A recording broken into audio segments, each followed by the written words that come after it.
Hello, everyone. Welcome back to Simple English Talks. I'm so happy you're here with us today. Whether you're listening on your way to school, sitting at your desk, or just relaxing at home, we're really glad you joined us. Hey there, everyone. Great to be here again. You know, I was just thinking about how nervous I used to get before exams. Even just talking about them made my heart beat faster. Oh, I totally understand that. I remember sitting in the exam hall and suddenly forgetting words I knew perfectly well. It's like your brain just disappears for a moment. Exactly. And that's why today's topic is so important. We're going to talk about how to discuss exams in English, before, during, and after. Whether you're a student, a parent, or a professional taking a certification exam, this episode is for you. That's right. By the end of today's episode, you'll be able to talk about exam preparation, describe how an exam went, and share your results, all in natural, confident English. We've got some really useful phrases and expressions for you. We'd love to hear from you too. Tell us in the comments, what kind of exam are you preparing for right now? Is it an English exam, a school test, or maybe a professional certification? Let us know. And if you're enjoying Simple English Talks, please hit that like button and subscribe so you never miss an episode. We post new content regularly to help you improve your English step by step. All right, let's jump right in. We'll start with talking about exams before they happen. All the preparation, the stress, and the study habits. Let's go. Okay, so the first situation we want to talk about is before the exam, when you're studying and preparing. This is when most conversations about exams happen, right? Someone asks you, "Hey, what are you up to?" And you say, "I'm studying for my exam." Simple enough? But let's go deeper. Right. Here are some great phrases you can use when talking about exam preparation.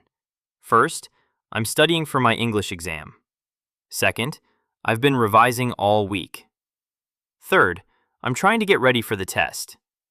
And fourth, I've been going over my notes. These all mean basically the same thing, but they sound natural in different situations. I love revising. That's a very common British English word. In American English, people usually say reviewing or studying. So you might hear, "I've been reviewing my notes," or "I'm reviewing for the exam." Both are totally correct. Can you try saying one of these out loud right now? Pause the podcast and say, "I'm studying for my exam." Go ahead, say it. It really helps to say things out loud when you're learning English. Now, people also love to talk about how they're feeling before an exam. And there are so many great expressions for this. You can say, "I'm so nervous about it," or "I'm a bit worried, to be honest," or even, "I feel pretty confident, actually." The structure here is simple. Subject plus to be plus feeling word. I'm nervous, I'm worried, I'm confident. What about asking someone else how they feel? You can say, "How are you feeling about the exam?" Or, "Are you ready for the test?" Or more casually, "Nervous about tomorrow?" That last one is very informal. You're dropping the subject, "Are you?" and just saying, "Nervous about tomorrow?" It's like a quick check-in between friends. Here's a little conversation example. Imagine two friends talking the night before an exam. One says, "Hey, are you ready for tomorrow?" The other says, "Not really. I've been studying all day, but I still don't feel prepared." And the first friend says, "Don't worry, you've got this." That phrase, "you've got this," is such an encouraging thing to say. It means, "You can do it. I believe in you." Oh, I love that expression. You've got this. Write that one down in the comments. Tell us, have you ever said "you've got this" to someone? Or has someone said it to you? We'd love to know. And remember, the key vocabulary from this section: studying, revising, reviewing, going over notes, feeling nervous, feeling confident, and you've got this. Now let's move on to talking about the exam itself, while it's happening or right after you walk out. This is actually when some of the most interesting conversations take place. You know that moment when you walk out of the exam hall and your friend immediately asks, "How did it go?" Oh, yes. And how did it go? Is probably the most common question people ask after any kind of test or exam. It's a very flexible question. You can use it for job interviews, doctor's appointments, presentations, not just exams. The answer can be short or detailed. For example, "It went really well," or "It went okay, I think," or "Honestly, it didn't go great." Let's look at some useful phrases for describing the exam experience. You can say, "The exam was harder than I expected," or "It was easier than I thought." Here's a formal versus informal comparison.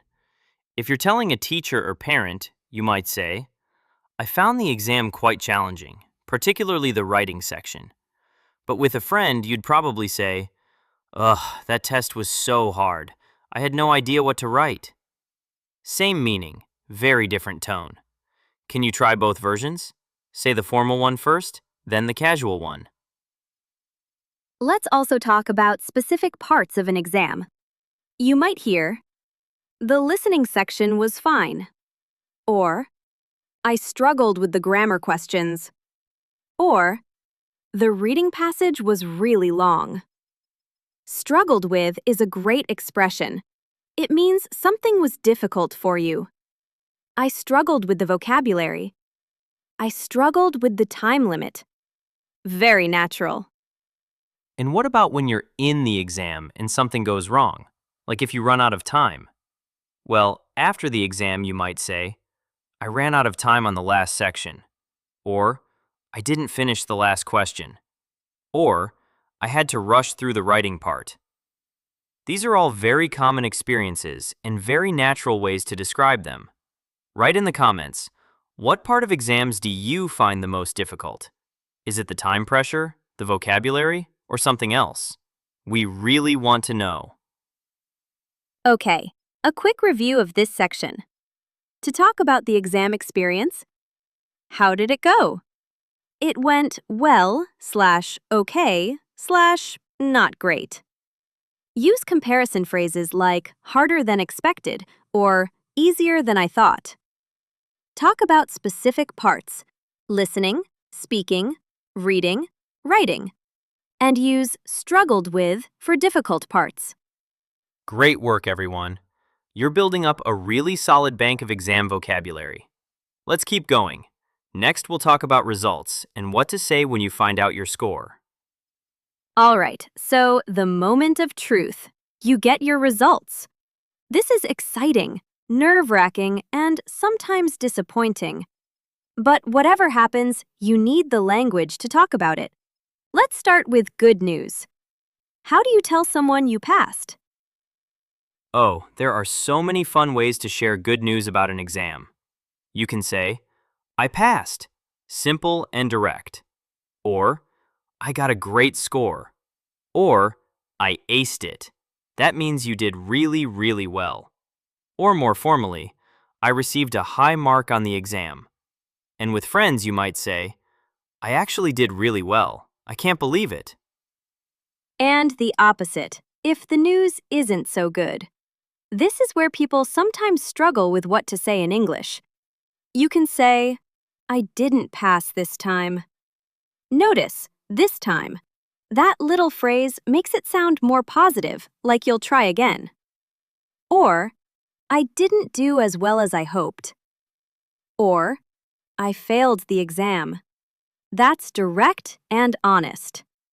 Or more gently, "I need to retake it." The phrase retake is really useful here.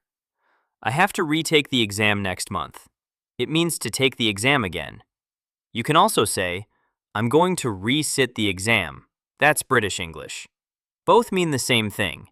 And remember, failing an exam doesn't mean you failed as a person. It just means you get another chance to show what you know. Now let's look at how to respond when someone tells you their results. If they passed, "Congratulations, that's amazing." Or, "Well done, you worked so hard for that." Or simply, "I knew you could do it." If they didn't pass, Oh, I'm sorry to hear that. Don't give up. Or, that's tough, but you can try again. Or, how are you feeling about it? See how asking, how are you feeling about it, shows you care? It's not just about the score, it's about the person. That's what makes conversation natural and warm. Practice this. Think about a time you got exam results, good or bad, and try to describe it using today's phrases. You can even write it in the comments. We'd love to read your stories. Quick structure reminder. For good results, I passed, I aced it, I got a great score. For bad results, I didn't pass, I need to retake it. I didn't do as well as I hoped. For responding, congratulations, well done, don't give up. Perfect. Now let's move on to one of my favorite parts, common mistakes. Because we all make them, and it's important to know how to correct them. Okay, common mistakes time. And honestly, I used to make some of these myself when I was learning English. So no judgment here.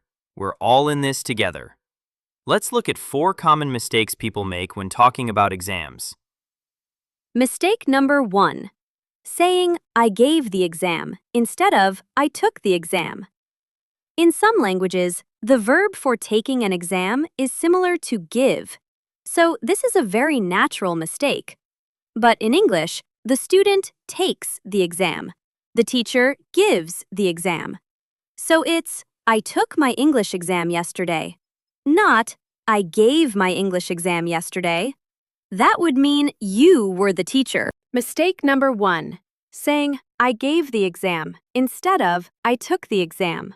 In some languages, the verb for taking an exam is similar to give, so this is a very natural mistake. But in English, the student takes the exam. The teacher gives the exam. So it's, I took my English exam yesterday, not, I gave my English exam yesterday.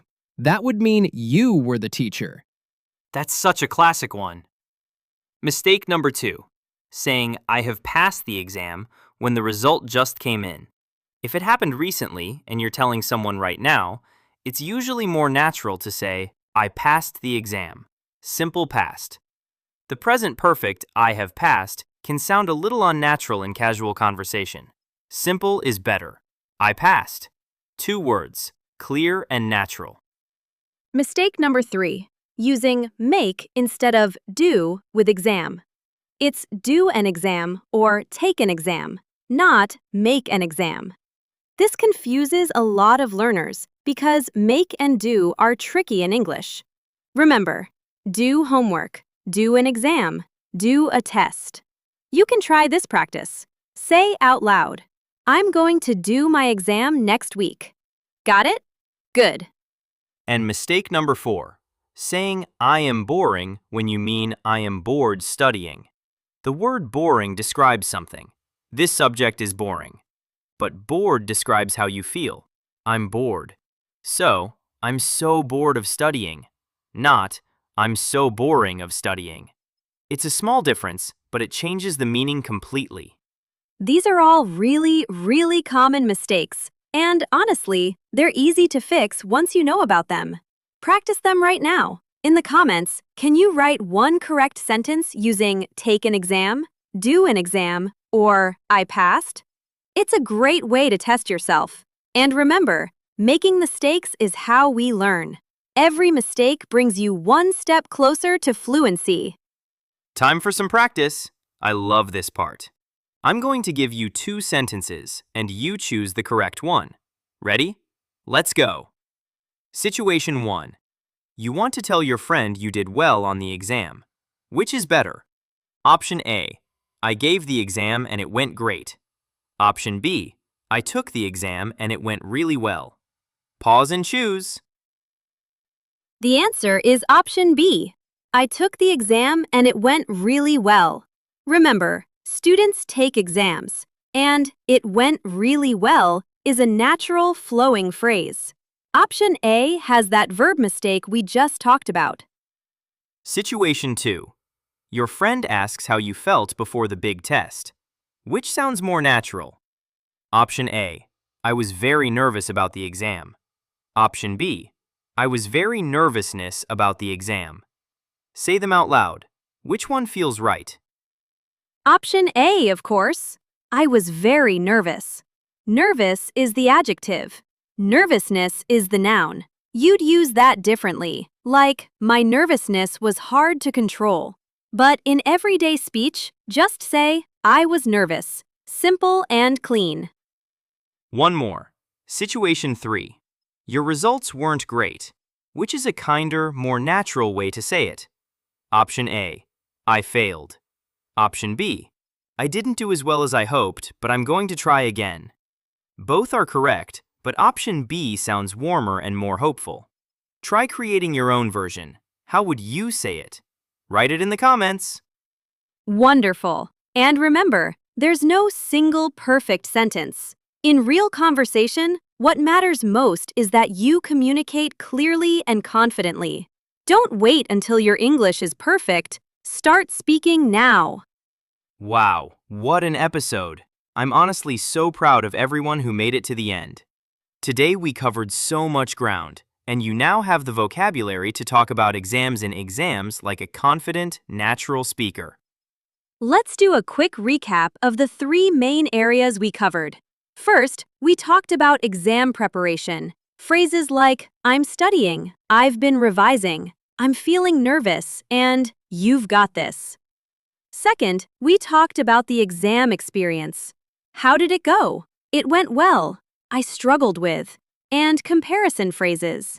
And third, we talked about results. I passed. I aced it. I need to retake it. And how to respond with kindness. You've done a fantastic job today. Seriously, the fact that you're here, learning and practicing your English, shows how dedicated you are. Every episode you watch, every word you learn, every sentence you practice brings you closer to your goals. Keep going. Here's a little question to reflect on. Think about the last exam you took. How did it go? How did you feel? Can you describe it using some of today's phrases? Even just thinking it through in English is great practice. And if you found this episode useful, please give it a like, share it with a friend who's preparing for an exam, leave a comment with your practice sentences, and most importantly, subscribe to Simple English Talks so you don't miss our next episode. Your support means everything to us. Thank you so much for spending time with us today. You're doing amazing, and we're cheering you on every step of the way. Keep practicing, keep believing in yourself,